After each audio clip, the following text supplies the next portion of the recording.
Hello there, everyone. Welcome to Tapcaf Transmissions, episode 101. I saw that look. You disgust me. I thought that was pretty funny. I like that. Yeah. I am your host for the night, Corey. Joining me, as always, we have Mr. Eckhart's Halo Needs a Battle Royale ladder. How are you doing, Justin? I'm good.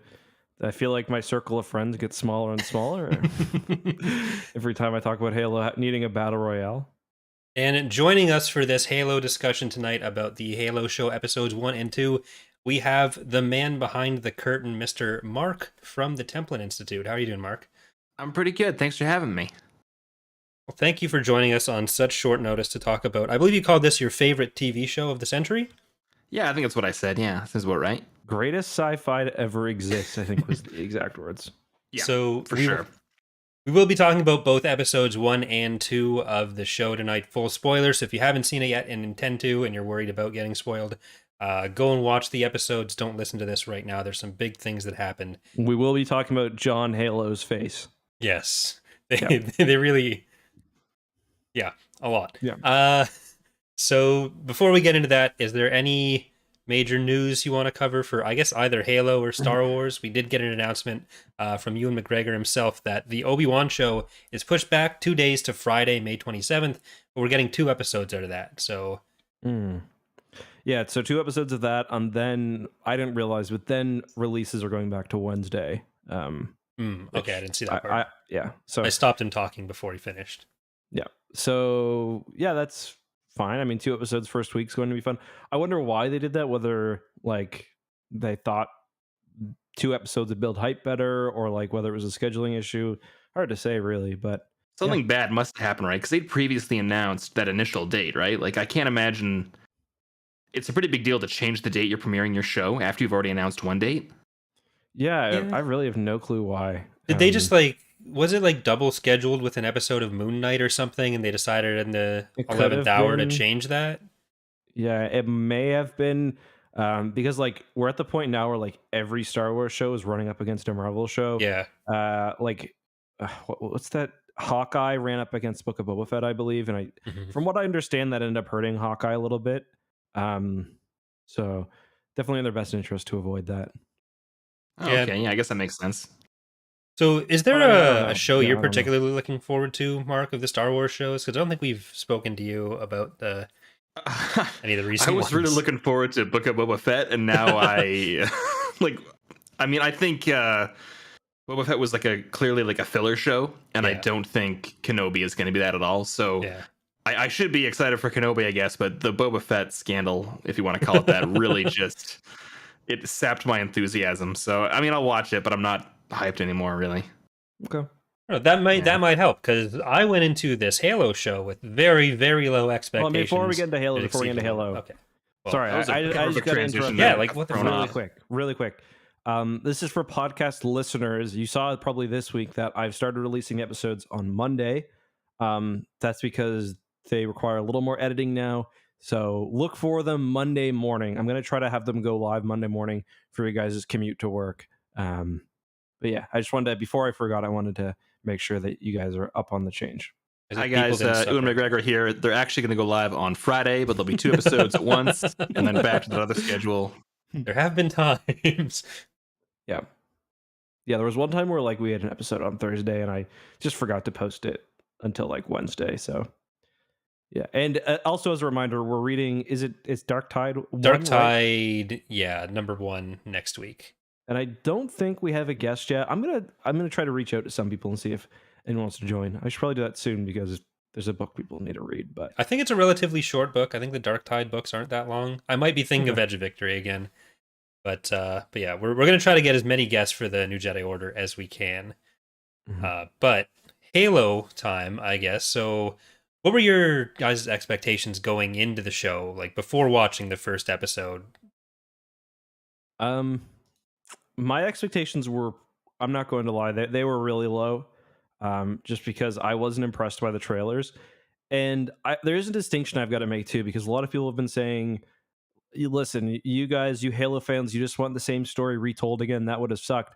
And for me, that's not the thing at all. I'm not one who needs one clear continuity. I would have been completely fine with them like changing the continuity, changing the characters, changing, even major aspects of the lore if the show had been good. And I wasn't getting a good vibe from the trailer, so my expectations going in, I'd say, were fairly low. Mark, how about you? Well, I mean, I'm pretty much the same boat. I wasn't paying too much attention to it. I remember them announcing it at like an E3, probably early 2010s, I think. So when it just didn't materialize, after all these names kept getting attached to it, first it was, Peter Jackson and District 9 guy, whose name I forgot. But that's what had me excited.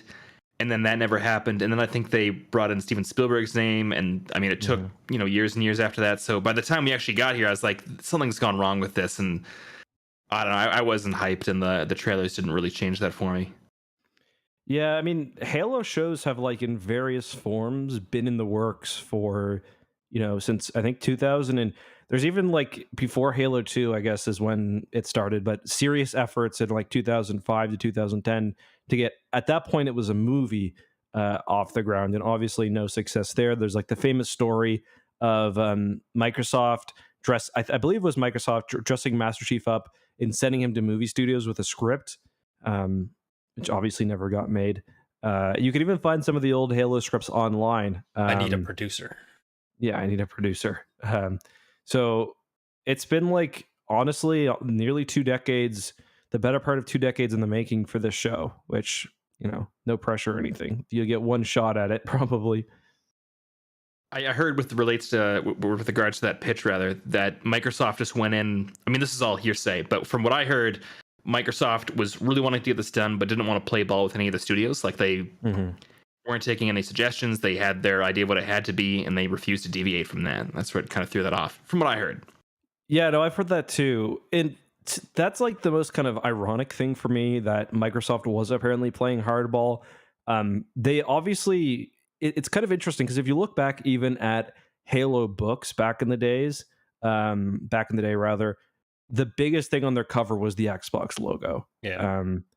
And they were clearly designed as tie-in material to help market and sell the game, and to a greater extent the Xbox console, more than anything else. Obviously now they feel like Halo can kind of be its own universe, that any kind of, at least it feels like, any effects for the show, positive effects for the show, are kind of secondary. I mean, there's not even a tie-in with the show, with the new video game that came out.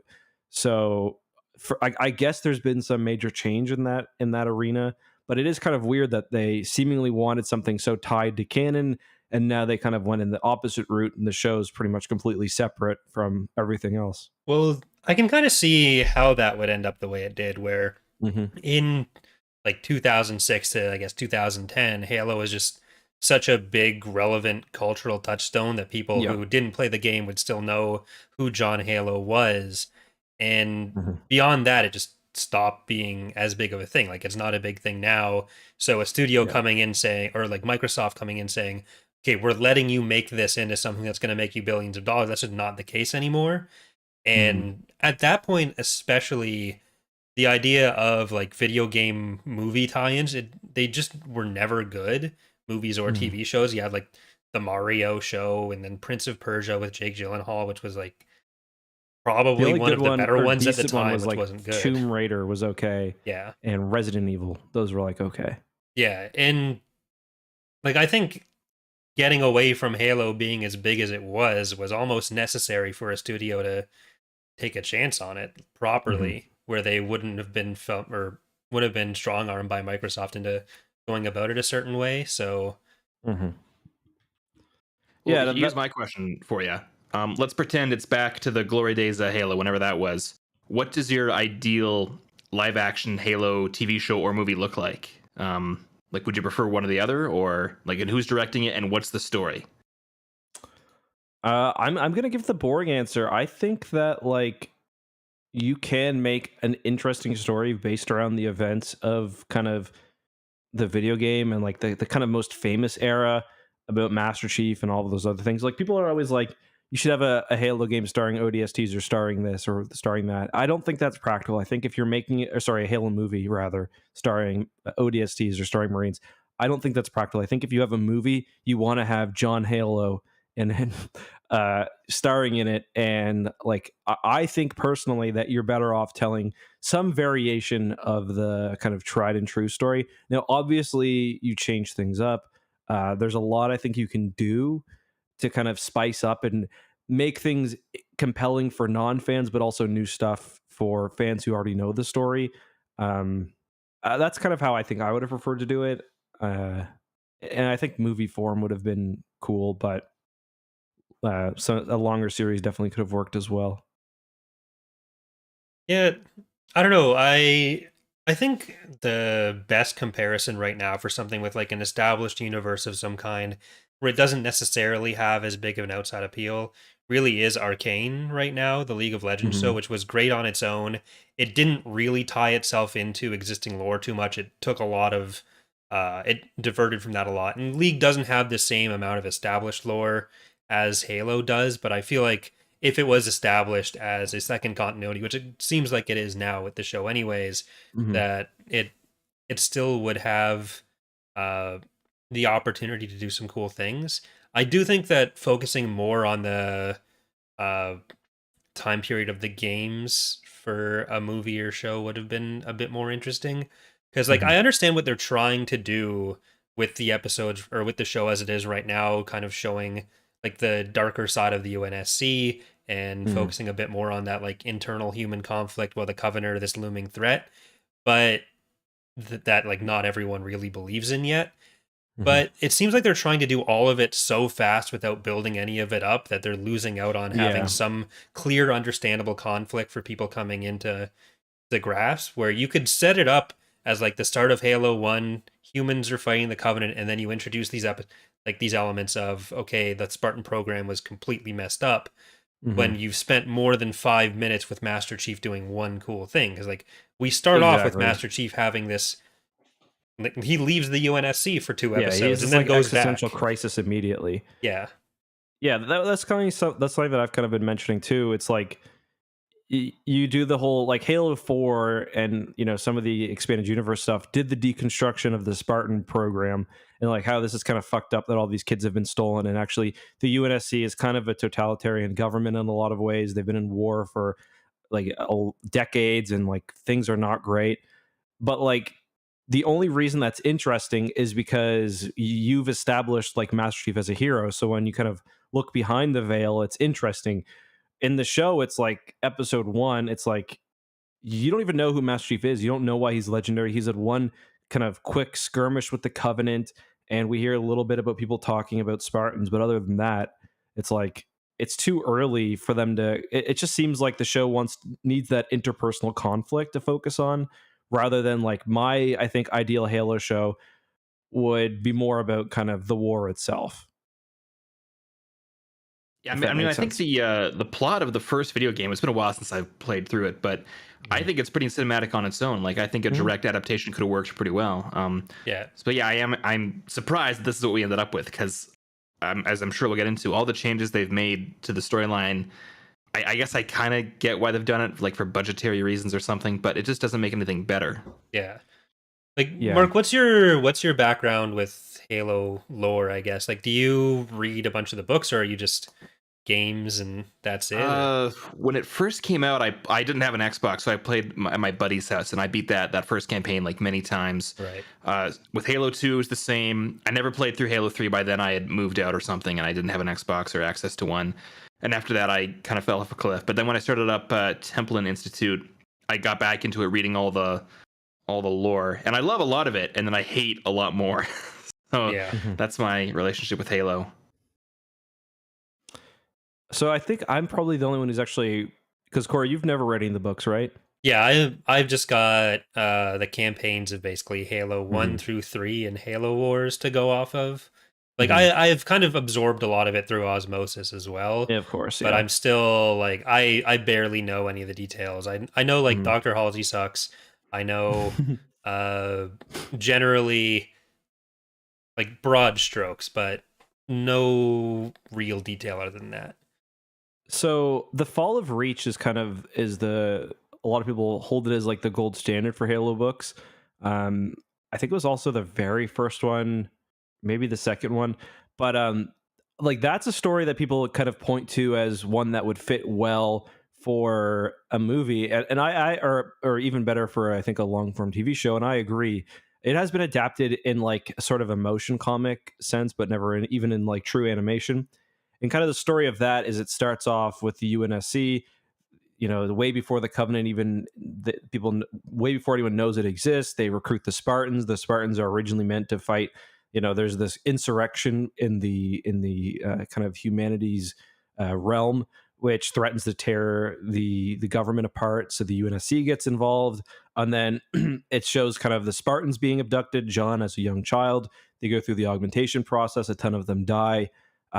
Then, kind of out of nowhere, the Covenant attack, and things ramp up from there until the eventual fall of Reach, and then that kind of ties right into Halo CE. So it's almost like it almost like is a prequel to Halo CE in a way that sets up kind of some of the more character driven stuff that you'd want in a show. It sets up the Spartans, it sets up who Halsey is. And obviously some of that lore has been made more difficult now because Halo Reach came and kind of ignored a lot of it. But it does seem to me like there was kind of a blueprint there that they could have followed if they would have wanted to. I understand why you don't want to shackle your $100 million show to a book that came out as a video game tie-in 2 decades ago, but I think there were options at least that they could have used for inspiration. How much of what's there is actually based on existing lore? Because I feel like some of the characters and locations are still things I've heard of. Like Madrigal, I think, is a real, like, one of the colonies that the Covenant did hit. And I think some of the characters and Spartans are from other stuff, but I'm not sure to what extent any of it really lines up. Yeah, so Madrigal is, I believe, a reference to one of Bungie's original video games, a Myth maybe. But yeah, that was a planet that was established in the lore. Like most of it is things that have some like status in the lore. Like Halsey, of course, is in the lore. She's not really exactly like she is in the show. The Spartans of Silver Team, as far as I know, they don't exist. Chief had Blue Team instead. But so like the new Spartan from this episode, the one with the fucked up crab arm, he did exist, albeit in a small extent in the lore. So like a lot of little things, like all the ships that you see come from the lore. Like Admiral Hood was in this show. He obviously exists in Halo 3. So it's a bit weird in that a lot of it is almost like window dressing in a way where like they take small things like either character names or like, the sound of Chief Shields and then kind of have it imported into this new universe, which definitely works for some people, but not for others. Yeah, so what was your, I guess, overall impression then? Like net positive or negative for either of you? I feel like I'm kind of in the middle, but... Do you want to go first, Marc? Yeah, sure. I'm a very, very tentative net positive, actually. And I think that's only because I went in with such low expectations. I was expecting a disaster. But I guess like what struck me about this show so much is, you watch it and all these little things kind of stick out. And I just keep thinking to myself, oh yeah, like a better show wouldn't have done that. And it's just like, it doesn't even really worth complaining about because it's nothing major, but collectively, it just feels like this is cheap or they didn't care. And which obviously isn't true with the amount of time and money going into this, but still, like the fact that all these characters are using, all the secessionists are using AK-47s. Which is like it's not a big deal, but it's 18 absurd. times scopes on there, sniper rifle scopes. Yeah, it's you might as well. It's like if they made a modern movie and everyone's using like flintlock pistols from the 16th century. Yeah, and it's like they wouldn't do that in the Mandalorian, right? Because Star Wars is trying to create this world. There's no AK-47s in this world, so even if it's cheaper to bring them in, they're not going to do it. Whereas in Halo, okay, we'll get away with it. And all that little stuff builds up. Like, oh yeah, a better show wouldn't have done this. They put in the extra work to sell you. But there's a truck in the background too, right? I don't know the model. It was like a Honda or something. I forget what it is, but yeah, it's clearly like an old truck, even for modern. Well, it's like a 2000s. I forget what it is, but yeah. And I don't know if this was an accurate quote, but I heard that one of the directors was like, "Oh yeah, we went through every frame, and there'll be an explanation as to why that truck is there." Yeah, just like there's an explanation for the dude wearing jeans, Admiral Blue jeans in the Mandalorian. Someone parked too close to the set. There's your explanation. But so yeah, I guess Yeah. my overall feeling is this is fine, but a better show. Like this is not like top tier entertainment, Yeah. I guess.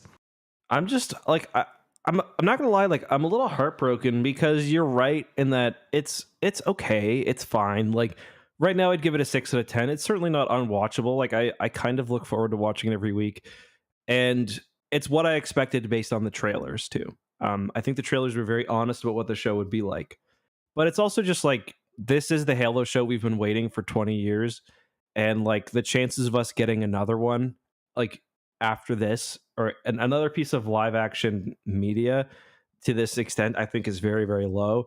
So to me, it feels like they've kind of wasted their shot. And it is a lot of little things, but also some big things for me. And you compare this show to something like The Mandalorian, which is like obviously exceptionally high quality, um, like special effects, everything. Whether you like the story or not, Halo's obviously just not quite there, and some of the effects really started to fall apart in episode one. Well, that's fine. I could have looked past that. My biggest issue is that the show lacks any of the tone or like themes that I was hoping for a Halo TV show. When I think of Halo, I think of like military science fiction. I think of like the sense of wonder. Anyone who's played Halo CE for the first time, at least before the game was ancient like it is now, kind of knows the feeling that you get when you go on the ring for the first time. Like that's what I was hoping for. Obviously, you can't bring me back to my childhood, but like some sense of wonder. And like in this episode, the second episode, one thing they did immediately is like instead of the Halo ring being this mysterious thing they eventually discover, it's like some random crazy dude knows that it's a weapon, and like that's the big reveal of Halo 1, and that's kind of gone already. You know what I mean?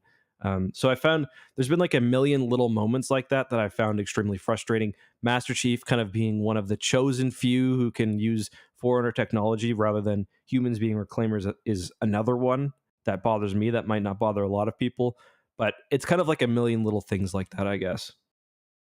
It's funny, that sense of what it's like to step on to the Halo for the first time. This is probably a very bad comparison, but I think what struck me hearing you talk about that. Remember Lost 2004, J.J. Abrams? Mm-hmm. First season, they're all on the beach, plane crash, they're on the beach, and then like towards the end of the season, they make the trek across the island to find the others or to do something. And I remember just them walking into the island, and you see how big it is, and not knowing what's out there, and it feeling mysterious but vast and wondrous. That scene from Lost feels more Halo than anything in this Halo show. At least, no, you're totally. That's a really good comparison, actually, because there's also like a sense of strangeness to it as well. Yeah. And Halo 3 managed to kind of recapture that when you go to the Ark, because it's like completely different, and it's like it feels like you're somewhere kind of ancient. And like obviously you can't have a show based around looking at a skybox for an hour, but what they could have done is kind of did what Halo CE does to a small extent. You could have started it off with this interesting action-packed visceral fight against the Covenant for even the first few episodes, which we get the first 15 minutes of episode 1 I thought were really good. And then you could have brought the mystery in with the Halo ring, but it just feels like they're simplifying this to such a degree. And I had a tweet fucking go on the Reddit front page, which wasn't fun because I had a lot of annoying people come and comment on it and stuff. But I wrote, I genuinely don't know I genuinely don't know what made Microsoft sign off on this Halo show after a decade and a half of rejecting scripts. I'm not even saying it's objectively bad, you can decide for yourself, but I find the choice to go with a sci-fi / CW style show with a completely different tone and story than the game's just baffling. And I guess that's kind of how I feel about it. Yeah, I mean, I get that changes need to be made, but what are we getting out of this that's better than what we started with? Yeah, there's so many interesting elements to the Halo universe that get revealed over the course of the 3 games that, like, even if you change how they work and how they're revealed, like, I personally don't have a problem with there being a human who is in the Covenant, just to make it like you could use that as an entry point to kind of explain to an audience who doesn't know anything about them, like what a Reclaimer is, what the Forerunners were, what the Covenant religion is about, and why other humans wouldn't be in it. But it's like any reveal they've done a lot of them that the games haven't even gotten to in 2 decades. They just seemed like they wanted to pack it all in as soon as possible, and all of it ends up falling flat. Like the whole Halo as a weapon could have come after they've introduced Halo. The whole like humans are reclaimers could have come later and are important to the Covenant religion for like being or in the lore is it that they're like the Covenant want to eradicate the humans so that it's not as obvious that the prophets were fucking up? Or So it's like this is mostly like expanded universe lore stuff, Yeah. but some of the prophets know that humans are reclaimers because they go to a planet that they think is full of Forerunner artifacts, a harvest, because it's like on this they've got a device that like tracks Forerunner artifacts, and it's got the symbol all over the planet that shows like millions of Forerunner artifacts, but it's a human symbol for reclaimer. So that's kind of the start of the Holy War, that the prophets kind of engineer that to hide their secret. But most of them do still believe that Halo's kind of will bring them on this great journey, whatever that means. Like Mhm. the prophets aren't just kind of suicidal for the sake of being like that. You know what I mean? The Covenant doesn't think the Halo rings are weapons, right? They think they're the means of salvation. Yeah, that's right. Yeah, Yeah. yeah. So it's weird that the guy who was on the Covenant ship is able to pick up on that, because I mean, I don't get how he would think that if he's in the custody of people who think the opposite. Like, it seems strange to me.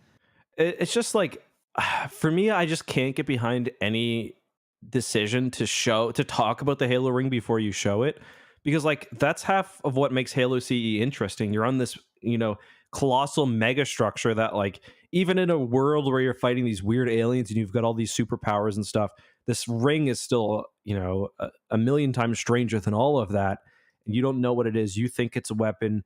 You're kind of, the lore is that they jump on it accidentally. Obviously the kind of the books explain how Cortana found the ring, but to kind of go in already knowing that the ring is there, like what's it going to be now? Like we got to go to the ring and plant a bomb and blow it up or something. It's like Yeah. it's not compelling. Because those like the object they find on Madrigal it looks like one of the kind of map station things almost, so it's probably going to be how they find Halo, how they get there. And like Yeah. that's a good mystery on itself. Like you don't need the guy to be like, oh, Exactly. I'm going to lay out everything that you learn over the course of I think Halo 1 and 2 from the get-go. And yeah. And that's actually kind of what it's kind of what the books do too. Cortana finds an object. She knows it points somewhere, but like she doesn't know what's there. So when she's running from reach, those are the coordinates she puts in. That's like a very simplistic way of describing it.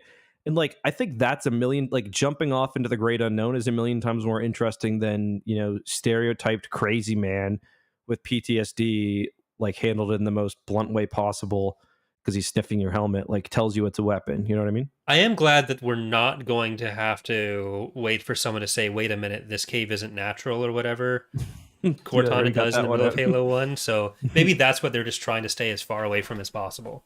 Mm-hmm. Help me out here because I'm an idiot. Was the joke behind that line just the fact that this is obviously not natural at all?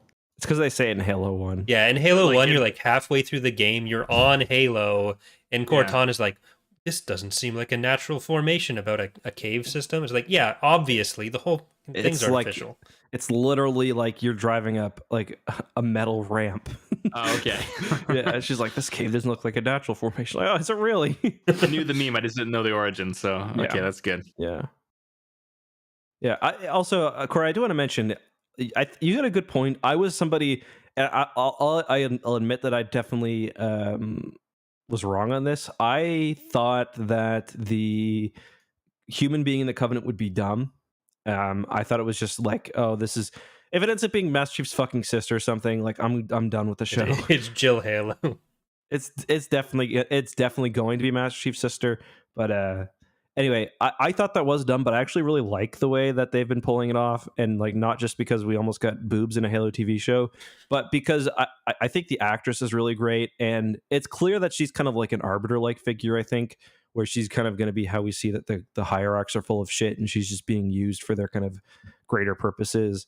So yeah, I gotta admit, I didn't think I'd like her, but I do. I think the acting in the show is really good as well. I like Chief. I don't like kind of how they're using him, but I like the actor.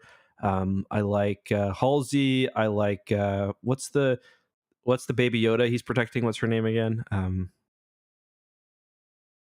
I can't remember, but I like her too.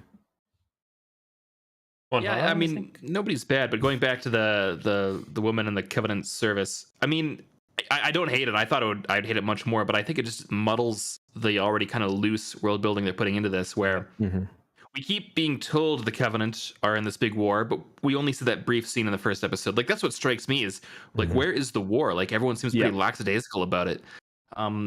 So if we're trying to establish that the Covenant are genocidal maniacs, then to also throw in the fact they have this human just muddles that a bit. Like, if I was coming into this without any Halo knowledge, I'd be kind of confused. That is really frustrating, kind of how they've used the Covenant. It doesn't help that I think the first battle was a little bit sloppy. They did a good job in like the initial, I think, engagement where the Covenant kind of come out of the woods and just slaughter those kids. That was shocking because I wasn't expecting that level of violence in the show. But yeah, it's like we know there's a big war. We're getting like conflicting information. The colonies don't know about it, which is fine because obviously the UNSC is trying to hide it. That lady in today's episode said she lost her parents when she was younger. But like the Covenant have been so abstract now. All we've seen is like a group of 10 elites. We don't even know that there's other members of the Covenant. We don't really know what the Covenant are. I would have liked to see kind of even just like, I don't know, warships glassing a city or something. Just like, if in the first episode Madrigal had ended up being glassed, I feel like that would have helped a lot of these issues. For sure. Yeah. And that's kind of what Corey said. It feels like they're trying to run through all of these concepts that like Halo 4 got to after the series was 15 years old, or like things that the series hasn't even got to yet, when like you need to kind of establish your bases first. Yeah, like that kind of I actually have been enjoying the show overall, but I guess my biggest issue with it is I'm just not sure who it's really for. Because like the changes and the way that they're done are not going to appeal to a lot of like super mega fans that are really into the lore, which is understandable. I can understand that with Star Wars as well, that like you need to make some changes to be able to make it palatable, understandable, something that new fans can jump into. But the way they're dumping all this information, the way they also seem to be relying on outside information for any of it to make sense, because they just don't want to explain some of the basic concepts while just throwing important information about like what Halo is in the middle of a conversation when you haven't even seen it yet. So if you're coming in and this is your first Halo experience, you don't know what a Halo is, that guy talking about them as a reference is like your first idea of what that might be and what the title of the show is referring to. And I just don't know who is really benefiting from that the most, or who it's going to appeal to. And yeah, and I think like the Mandalorian, I know I keep bringing this show up, but I do think the Mandalorian is kind of the gold standard for like fandom television. Like I think that show kind of walks the line pretty good, where like there's a lot in the Mandalorian for kind of hardcore fans to get, or not even hardcore fans, but fans who are engaged. Like my parents watching the Mandalorian, they're gonna have questions. Like they're probably not going to understand it, like immediately where the timeline takes place. When Luke shows up, they're going to be a little bit confused, but like the show tells a compelling story without kind of having to sacrifice. Obviously that show doesn't need as much world building because it is a very personal story. But I guess I would have liked to see just like if it feels like the show is made by people who like the idea of Halo, but like thought it was maybe too nerdy or like not like palatable enough for the average fan, which is maybe a kind of harsh and unfair way to characterize it, but that's kind of how I felt since the trailers, to be honest. Well, that's the worst thing about the worst thing about the Halo show is that it exists in the same world as the Mandalorian, like the same year, I guess, if it comes out this year. When is Mandalorian out? Probably December. Yeah, so that these shows are both on TV at relatively the same time. It doesn't come off well for Halo. No, I think you're right.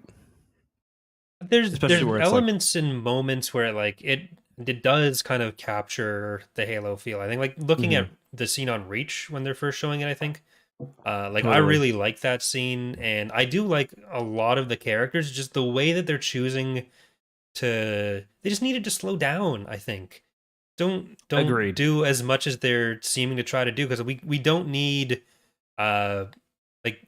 pick whether you want to have the UNSC or the Covenant set up as the big threat right now, because you open up the show with 5 minutes of the insurrectionists talking about how the UNSC is what sucks, But then the first thing you see is the audience of the UNSC is them having to come in and save the insurrectionists, which Mhm. you'd think is going to be setting up for something later, but then for the rest of the next two episodes, you have to focus on, okay, why do we care about the Covenant now, and what are the Covenant? What is the UNSC?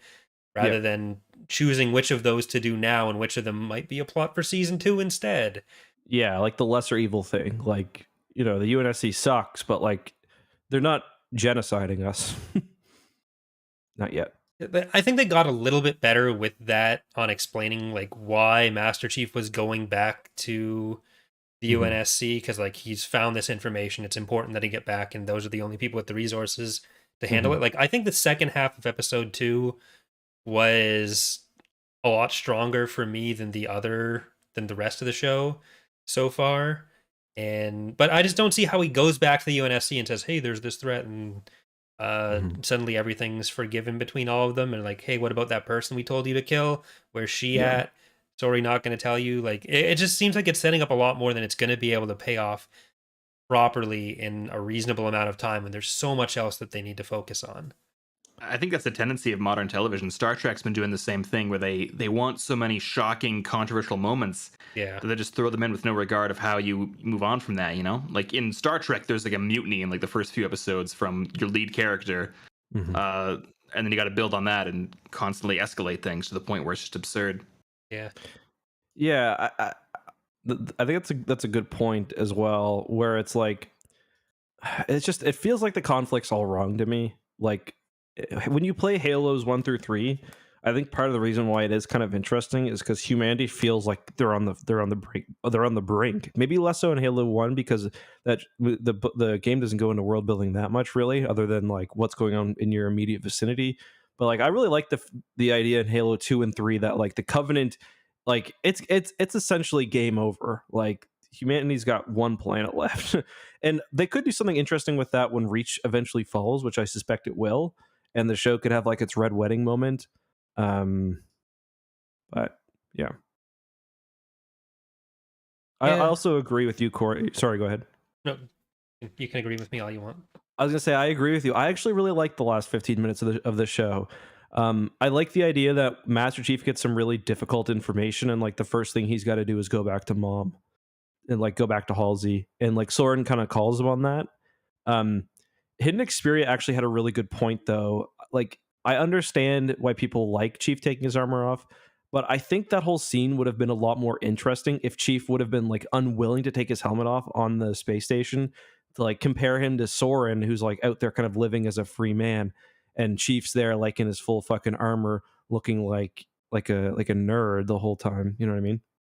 Yeah, like the Spartans are supposed to be like the implication is supposed to be that like Spartans are so controlled and they like Soren was the one who could break free and Chief is struggling Mm-hmm. with this in some way. But like when the first things we see Chief do are basically ignore the orders and do whatever the hell he wants, then it's Mm-hmm. harder to set that up as a conflict. Yeah, and I don't like how they kind of took the inhibitor chip approach too, where it's like Chief is doing this because it seems like it's related to the artifact, went off and unlocked something in him. I just think it's more interesting to see a soldier kind of naturally break his conditioning, which is Yeah. like that's why like I don't love Halo 4, but I do think the whole Cortana thing is interesting because we've seen like you get the payoff of Chief actually bonding with somebody and like he breaks his condition because he cares for his friend. I think that's a million times more interesting than he breaks his condition because the magical Halo device like unlocks his inner chakras or some shit. What did you think about the face reveal, Mark? It was cheap and not earned. It was towards the end of the episode, right? No, it was like It was 2/3 like in. It wasn't even at the 2/3. end. Yeah. Yeah. I don't know. It didn't mean much to me. I didn't think it was necessary. It just felt like a cheap kind of move, right? Like, Mhm. I've, I mean, to be honest though, I think the Spartans never take off their armor thing is kind of stupid to begin with. Yeah. With Mandalorians, if it's some weird religious custom, sure, but like, I mean, this guy's in like the army, right? It's not like they're going to be like, never Yeah. take your armor off, don't look after your equipment, don't replace your socks because that's not important. It would be the opposite. They'd be like, no, you're going to be taking that shit off whenever you're back so we can look after it. And yeah. Yeah, like I don't mind that it happens or that it ends up being a cheap moment. I do mind that it gets like presented as if it's not a cheat, like as if it is this big reveal that's happening, which like contextually out of universe, this is the first time we're seeing Master Chief's face after years of people trying to reposition their camera in forge mode or whatever to look inside the model and see what it looks like.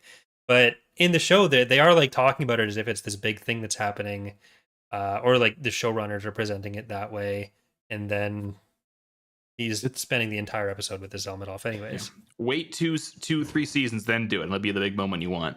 It's almost like a parody. Like if somebody made a parody Halo show, I think it would have had Master Chief like taking his helmet off in the first 5 minutes, kind of like this, because it's just like it is kind of a cheap way to get Halo fans like talking about it. And you're right, like Master Chief's face, it's like Marc is completely right that it's like it's stupid and like it doesn't necessarily make sense, but it's also like it's a thing like in the like not even in the fictional universe, like it's a thing in the fandom and in the real world universe and just in kind of gaming. It's like Master Chief's face is like this sacred thing. I remember when the Halo 3 beta came out, they actually had a little model under Master Chief's face, like under his helmet, and of course people found that shit out immediately. Yeah. It was just like a random vase. It wasn't meant for anything. It was probably just like attached to some model they used for his body. But like, it just feels like they couldn't help themselves almost. You know what I mean? And the games did a pretty good job of like, even though he never takes his helmet off, that seems reasonable for the situations he's in. From my memory, at least in the first 3 games, you're never seeing John just like hanging out at the beach still wearing his helmet or like off duty. He's always in the thick of combat where you don't take off your helmet. Yeah, and in the books, like there's a book that's about the time and like that he spends in Halo C, and he does take a shower at one point, for example. Yeah. So it's not like he's unlike he does meet with his superiors with his helmet off. So it is more of kind of an out of universe thing for fans. And we do get like a brief shot of his eyes at the end of Halo 4 if you beat it on Legendary, but it's just like it just feels like I get it as well, because maybe like Joe, who's never heard of Halo, doesn't want to watch a show where you look at a green super soldier the whole time, and the actor they got is really handsome. So like, in a world where the Mandalorian doesn't exist, that makes sense to me. But that's a good point. Yeah. Well, I can understand not wanting to have those comparisons with the Mandalorian to like get it out of the way earlier, so it's not here's super soldier with helmet on versus super soldier with helmet on. Maybe just we don't want to be compared with this show that had a much higher budget than us. But it's lame to let Star Wars dictate what a Halo show is like, you know? Definitely. Well, it's funny because the Mandalorian, the reports, and you know, take them as you will, were 10 million an episode for Halo, and the Mandalorian came in at like 15 million an episode. It was like 100 million for season 1 apparently. So I mean, I think the big difference is like you've also got probably doesn't count the gajillion dollars it took to develop the volume as well, which they now own, and they could do whatever they want with and charge people $1 million to use. But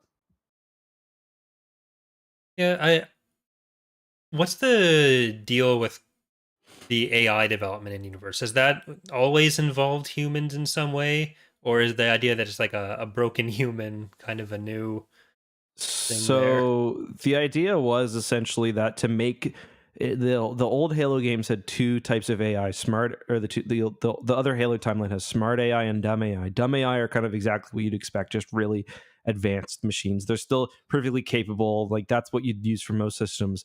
Then most smart AI are built off usually it's like a scan of someone's brain rather than like an entire like Cortana's got like Neo from the Matrix Halsey's got like Neo from the Matrix in her closet. And like in universe, cloning is illegal, and people kind of ripped me on Twitter because I said it was different, but cloning was illegal, but Cortana wasn't some secret thing that only Halsey knew about. She was kind of producing it at the request of ONI, which is like the big secret organization, the UNSC. Well, because there was multiple AI, right? Like it wasn't just Cortana. They like ships had them, and maybe other Spartans had them. Is that right? Most ships and things would have used like dumb AI because they're perfectly capable. It's just like the smart AI are the ones that are like capable of like really advanced learning and stuff, and they've got the famously, they've got the 7-year lifespan where they, after 7 years, typically they like think themselves to death, which is rampancy. That's what kind of Cortana's dealing with in Halo 3. Yeah, there's a Halo tendency 4, in modern shows where everything that's kind of a core tenet of the mythos has to be elevated to this huge I don't just to heights. Yeah. So, Cortana's no longer just an AI that the UNSC has a few of that they use for important stuff. No, Cortana is the center of all this, and it's a big secret, and there's all this drama concerning her development. John isn't just one Spartan who happened to be in the right place at the right time. Now he's the chosen one, and all this stuff. The Giga Chads. Yeah. Yeah, and it makes the world feel smaller, Yeah. Even what's the name of the captain and his Keys. daughter? Keys. Yeah, Keys isn't I just have a big random problem with that too. captain who happened to be in control of the ship. He's now a part of the same with his daughter. Like, everyone is always a part of the storyline from the moment it started, and it revolves around that. I find that so lame. I think that Halo kind of fucked that up in a while too, when it made Miranda Keyes, who's like Keyes' daughter, and she's the one in Halo 2 and 3. She's the product of Keyes and Halsey, so she's Halsey's daughter as well. Oh, really? And the show's actually had that too. It only made that clearer this episode, where she referred to mom. Yeah. But so like, and Cortana is also based off Halsey as well. So Cortana is like kind of a mini Halsey running around, and even in the games too. So I mean, it is, so like most of that stuff's the same. My problem is like they had to throw the extra bit of conflict in there. Like, now there's a big conflict between Parangowski and Halsey, where it's like, we've already got a million stories to tell. Do we really need that? Plus the new insurrectionist like butcher that was introduced in this episode. You know what I mean? Saw Gerrera. Yeah, just feels like a lot. I think those kind of connections are just an excuse for melodrama, right? Yeah, exactly. Like if Miranda Keyes had just been a captain who doesn't appear in the show because she's off doing something, and the person working on the xenotechnology is somebody completely different, you don't lose anything except the potential to have a character go, "No, Dad, I'm not fighting your wars anymore." Yep, exactly. Yeah, I'm hoping we get, like, it doesn't seem like they're including Sergeant Johnson as a character yet, but I'm hoping that does happen once we actually get more of the Human Covenant War stuff. Last scene of the first season is going to be him showing up. It's actually just going to be the cutscene from Halo 3. Like, not even recreated in live action, just 2006 graphics. It's not even like the MCC version. It's like 480p on. You'll be able to press a button on your remote to switch between the MCC and original, just like you can in the game. They blew all their budget. They couldn't even afford a capture card. It's just a dude with a cell phone in front of a CRT. I forgot to remove their cursor so you can still see it just kind of on the screen.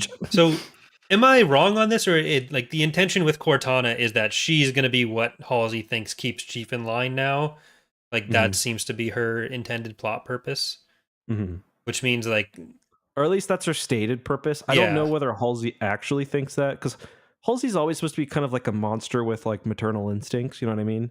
I don't know whether she would actually want to wipe Chief's personality.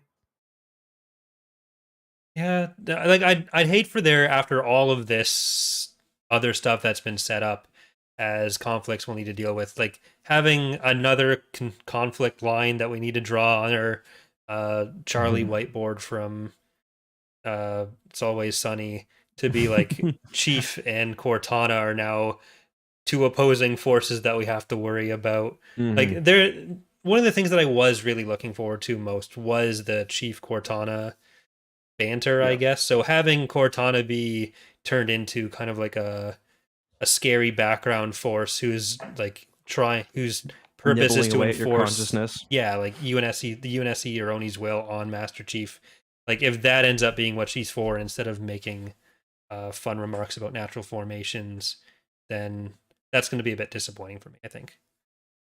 Yeah, I agree, because the more of these little kind of like melodrama conflicts you have, this isn't a show with an infinite runtime. Like, the more of those you have, the less time you have to tell an interesting, space opera story. Like, at least in my opinion, if you're spending half an episode dealing with what's going on Magical for some reason, they want to keep us there. You're spending half the episode or a quarter of the episode dealing with that. You're spending a quarter of the episode dealing with, Halsey's being hunted by the UNSC, and Chief's wondering where his parents are, and Chief's also wondering whether he's better than other humans. It's like you're leaving very little time for human covenant stuff. You know, I hate to bring Star Trek into this, but in the 90s, that was a directive from Roddenberry. There was no melodrama on the Enterprise or whatever. And I think it worked so well for that kind of storytelling where you're dealing with big ideas and big concepts. You know, you have an episode of Star Trek in the 90s where something bad happens and everyone deals with it professionally. And they're like, well, we will deal with this later, but now we got to get a job done. And then you got modern Trek and now Halo, where it's like something bad happens. So people are yelling at each other and there's crises of faith and yeah. Circles. Yeah, it's it gives me a headache. It's like I can't think of one pair of characters who isn't really working at cross purposes yet. Like even the Spartans, like cracks are showing. Yeah, like maybe the rest of half of the Spartan team is getting on okay with each other, but there's been like 5 minutes total with all of them. Yeah. Mm-hmm. And they keep their helmet on more than Chief, so it's kind of hard to know who's who. I think 2 of them are girls and there's a guy. I'm not sure. I think when they're on the ship or whatever, heading to the asteroid field, there's all of them have their helmets off, but like I'm not sure what that's setting up for yet. Maybe I just forgotten they've already resolved it. But it seems like when he's on his way out, Chief is going to have to deal with them unless he links up with them. I did kind of like in episode 1 where Halsey's getting these orders from the UNSC, and she basically just tells the Spartans, like, listen, just don't let anyone hurt Chief. So she's kind of like she's always kind of doing her own thing. So that's okay. But yeah, it is like it's too much. You're right. Everyone's working against each other, and it's not like you bring that in at some point, like over time, but you've got to establish the universe first. And you gotta set up, because like getting your feelings hurt, not great. Like Earth being glassed, a little bit worse. Yeah. The Halo rings firing, probably even worse. And more interesting. I think, and this is a bit of a statement on Halo as a whole, not just the show, but Halo started off, I think, leaning more towards the grounded military science fiction aspect compared to the more grandiose space opera side of things. Mm-hmm. But I think it balanced those two sides pretty well. But then over the course of the game, starting with 4 especially, they get more and more towards the grandiose space opera stuff. And I don't know, I'm sure some people like that, but to me, it feels like we're losing the grounded realism that it started off with. And actually, a good example of that is, I'm going into my political stuff, but in the organization of the UNSC, they included Joint Combatant Commands, which is this thing that the US military uses. And it's just cool that they threw that in there. But they keep trying to bring it in, except the new writers don't actually understand what that means. So you can see these concepts that used to be very original and clearly defined be turned into generic crap because the new writers don't know what they're talking about. And we're already starting to see it in the show. So it doesn't. I actually think you'd really like the older books, Mark. Because they are pure military sci-fi. Like any really good military sci-fi is going to be like half of it is going to essentially be propaganda to join the military in real life. And like when you're reading Halo, you're like, maybe being a Marine would be kind of sick. like maybe there is a brotherhood in arms that would be kind of sick. Like, and you know, that's military sci-fi. That's what the first few books are. And the tone from the first, because you're right that the tone does dramatically kind of change by the time you get to Halo 3, but it still manages, I think, to keep the roots well. You always got a level where you're fighting, with alongside Marines, where you're using weapons, nothing gets too crazy, although you're going to these crazy locations. And the contrast makes it work. These are grounded, real people in this fantastical situation. Yeah, and that's like why when you get to Halo, like Halo 4 and 5 and Infinite, I think reined it back. It almost gets to the point of like it's fantasy. It's space fantasy. Like it's crossing space fantasy and science fiction. You lose the kind of military science fiction, which is, Halo was essentially like Starship Troopers, and it's like a pulpy sci-fi series, but it's not high fiction or anything. And I don't think anyone ever pretends it to be, but it's still really enjoyable. Yeah, I do think that even compared to some of the other shows we've been comparing it to, or even compared to other Marvel shows, for the budget it has, like it's $10 million per episode, I think. compared to a lot of the other, even just like the Marvel shows that take place on Earth and have some special effects. Those are like 15 million. Probably more of that goes to bigger name cast.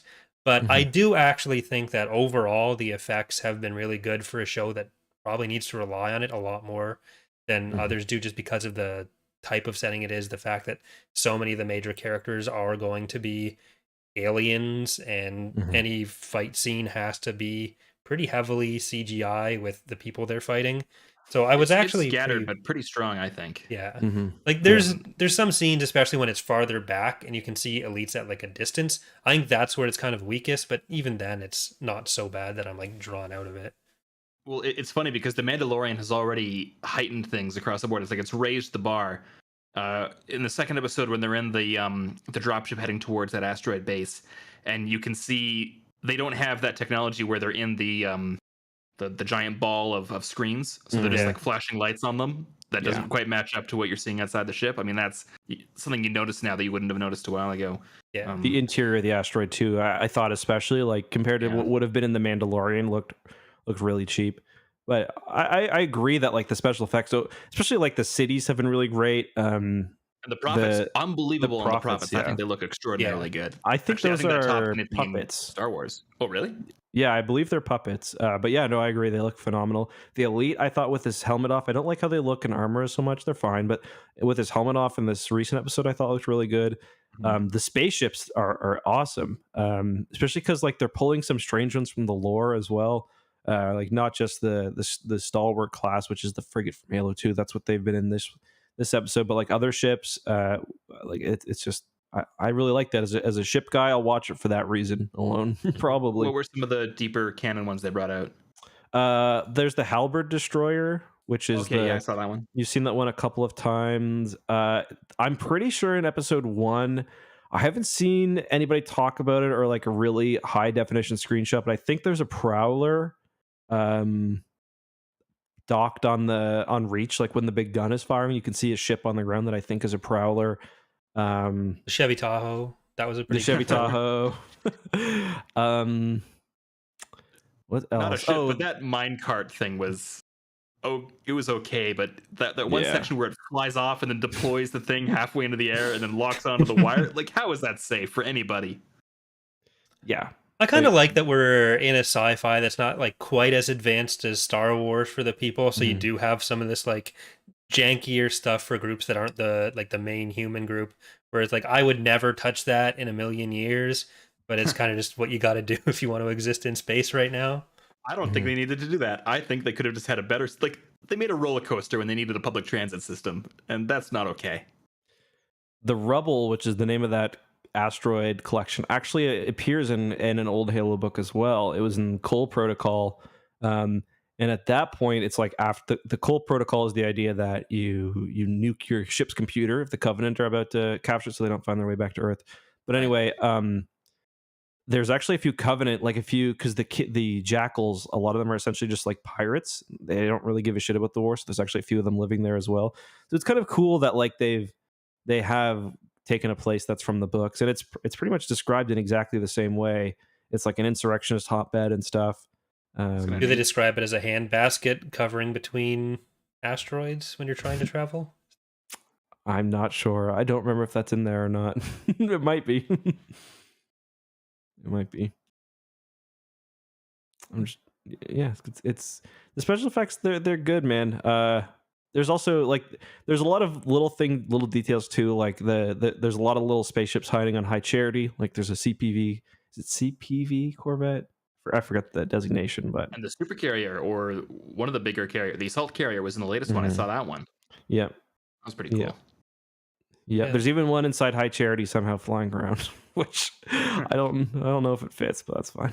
I feel like the show, what it's doing, if I were to describe all of the main points that they've hit, and if I were doing that as like a recap of all of season 1 or all of season 2, like if they had taken that time to do it, I feel like I'd be coming away with a lot more positive of an opinion. Like the fact that they were willing to like examine, well, the UNSC are kind of the good guys here, but are they really the good guys, getting into the Dr. Halsey stuff?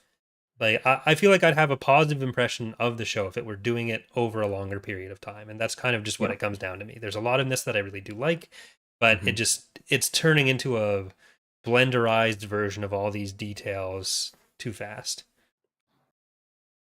Yeah, I think that's a great point. And I will say too, like there's still 7 episodes left, maybe. Yeah. I can't remember if it's 9. It's not. And it seems like we've seen most of it. This is kind of a thing I say every time, but it does seem like we've seen most of what's in the trailers. So, they could go unpredictable ways this season. There's still lots of the episodes have been long as well, which I quite like. This last one was about 55 minutes. Same with the first one, I believe. There's still lots of story for them to tell. I hope they rein it in a little bit and kind of get a bit more focused, but it could end up being something good. And season 2 has also been confirmed. I was a little surprised by that after watching the first episode, but yeah, there's definitely potential. Any final thoughts, Mark? I mean, nothing that we haven't already said before. Halo, even if it's a little past its prime, I think deserved a bit better than this. I think the show is good, but it's in a world where there's a lot of good shows, and the fact that we didn't get a big Halo blockbuster movie that launches maybe a cinematic universe or something is a missed opportunity. Yeah, so for sure. I got nothing against the show. I think it's fine, but I think maybe the Halo franchise could have done better and maybe deserved better. There's like an alternate timeline where the Halo show is like a little bit better and Halo Infinite is getting content and everything else is the same. Yep. And that's another thing that we haven't talked about. The Halo show, which has been in progress in some form for 15 years, launched months after the $1 billion game, $500 million game. There's not a single crossover tie-in in either piece of media. And that is just like mind-blowing to me. Yeah.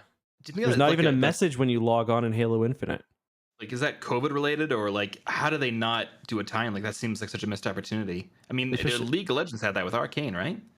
Yeah, they had like skins for all the characters who were in the show.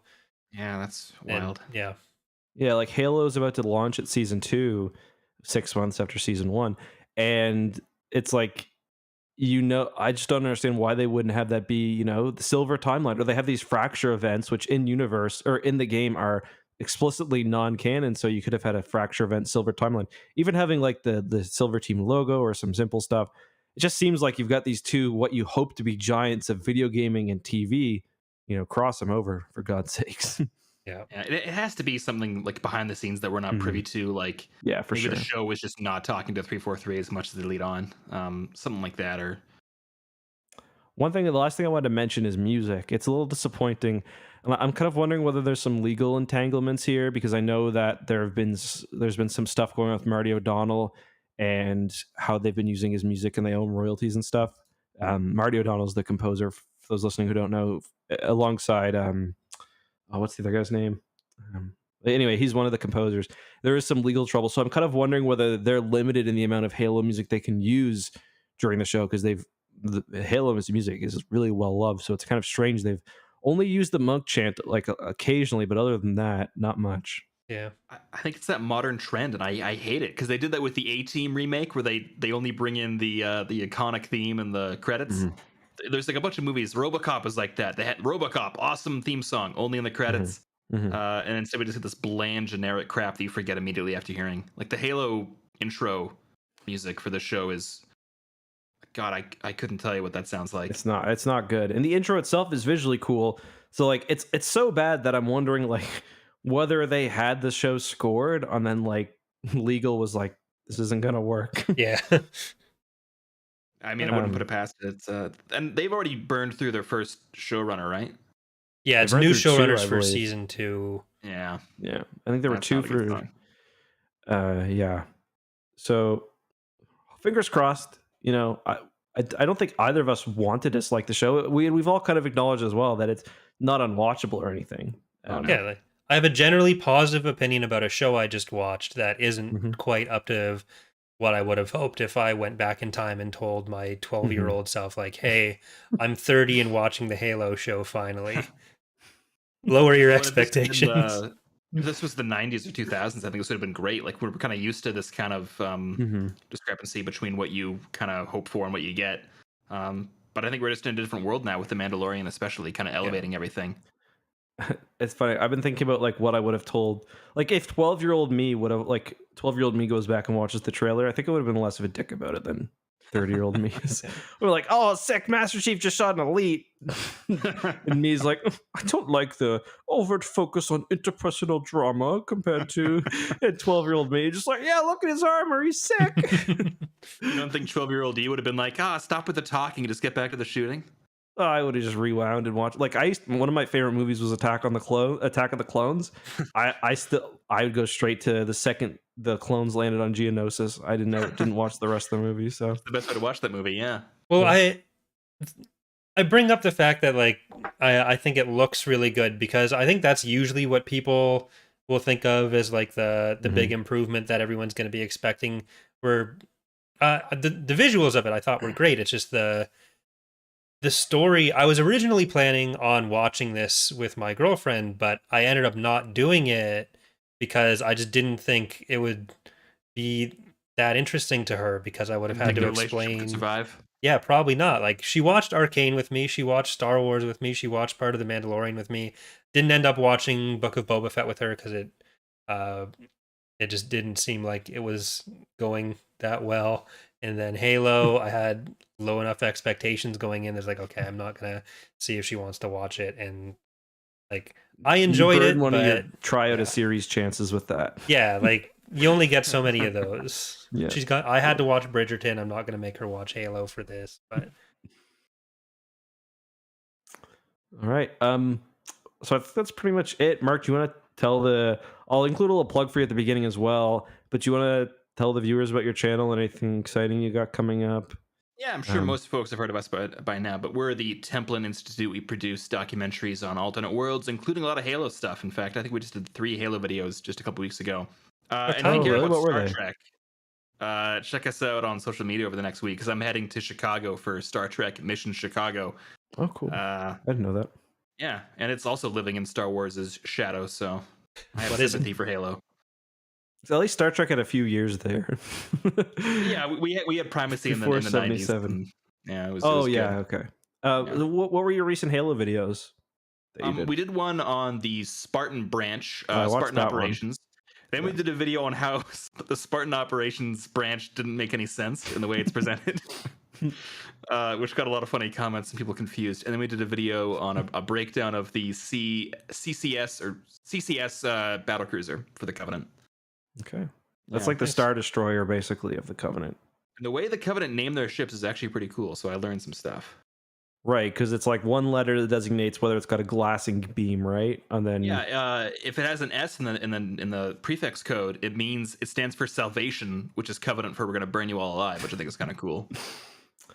I did a video on the Halo show coming out. I did a break because I find YouTube is an interesting way to gauge, interest. Yeah. I did a video on every kind of capital ship in the first show, like doing a scene by scene breakdown, little ones hiding in the shadows and shit. It's my worst performing video of 2021 or 2022. I was shocked. YouTube's all over the place, right? Like I did a Star Wars video that bombed, and the next week we did one on Wizards, this animated Ralph Bakshi movie from 1977 that blew it over the water. So, I don't know. Interesting. Yeah. Yeah. YouTube do be funny like that. Mm-hmm. Any future projects you want to plug? Anything else exciting besides upcoming trip to Chicago? Anything you want to hint or tease? Chicago trip's gonna be pretty rad. We got a boat, I think. I've been teasing that. I haven't really announced it yet, but hopefully we'll be on a boat for that. Nice. But boat confirmed. Yes, I mean after that we got Star Wars Celebration in terms of convention stuff. As for other projects, nothing to announce at this time, but we got stuff in the doc. I don't know. All right, so you guys can go follow Mr. Templin on YouTube, Twitter, Facebook. I think Mr. Templin is actually a Mr. Dress Up knockoff. You'll have to go to the Templin Institute. Is that just Canadian? Is anyone else going to get that? I always hated Mr. Dress Up. I thought it sucked. You were more of a Mr. Rogers stan? No, I didn't like any kid shows. Oh yeah, you were born 40, so yeah. I just wanted to watch the stock market videos. What's that called? As a kid? Money with Kramer. What's that show called? Anyway, Mad Money. Mad Money. Kramer. Yeah. That's what you want to watch. All right. Well, thank you for joining I'd us. be 11 years old watching The West Wing and be like, ah, yes, this is good. Sick choice, though. Yeah. We should cover the West Wing one episode if we're really out of content when we finally finish the new Jedi Order. West Wing, and this is I don't want to drag things on here, but West Wing is kind of what started the Templin Institute for me. Because like in the West Wing, it's all about how the White House functions, right? Mm-hmm. And there's always like 1,000 people in every scene, like scurrying around doing all that stuff. Yeah. But then you watch like Star Trek, and it's like they're visiting the president of the United Federation of Planets, and it's like a boardroom with like one chair and like a flag in the corner somewhere, and it's just like, what? How is this what the Federation is like? And so yeah, West Wing is great, and every science fiction should be as good as that. I think Two Cathedrals has got to be like probably one of the best episodes of TV. West Wing is also my favorite science fiction. Well, that's why they always call BSG West Wing in Space, and it's so accurate because it's all about like just how people do these little things behind the scenes to keep like all the logistics of in the West Wing it's running the White House and Battlestar Galactica it's running this fleet away from the Cylons, but they don't try to hide all the logistics side of things, which I love. Yeah, there was an episode of the Clone Wars, the worst scene in Star Wars. There's a guy on the moon of Mandalore, and he's like a reconnaissance clone. And he sees evidence of, I don't know, evil Mandalorians on the moon. So he's like, oh shit. He hops in his spaceship. He flies to the president's office on Mandalore. Walks in and is like, Mr. President, there's evil guys on the moon. And it's pick up a cell phone. It's like there's no chain of command or like you got channels for this. There's nobody between. It's not like if a guy in Afghanistan saw Taliban and then rushed to the Pentagon. You know? That's how they found Osama. Have you done a video on that, Mark? I should do a video on it. You should. The worst scene in Star Wars history. There you go. Yeah, just landing your C-130 outside the Pentagon. Guy rushes in to find the president. Yeah, god damn it. Somehow doesn't get shot in the midst. Yeah. All right, so if you want more of that charm, you can find the Templin Institute very easily. Not many people have associated themselves with a name like that, so it should be no trouble to find. But that's all. That's all from me this time. Also, we didn't forget. Well, we did forget. But we will do a rating for Vector Prime next episode because we forgot to do that, Corey. Yeah, we didn't force Ilkin to do it. Basically, what that came down to. But yeah, thank you for joining us, Mark. We'll probably cover some more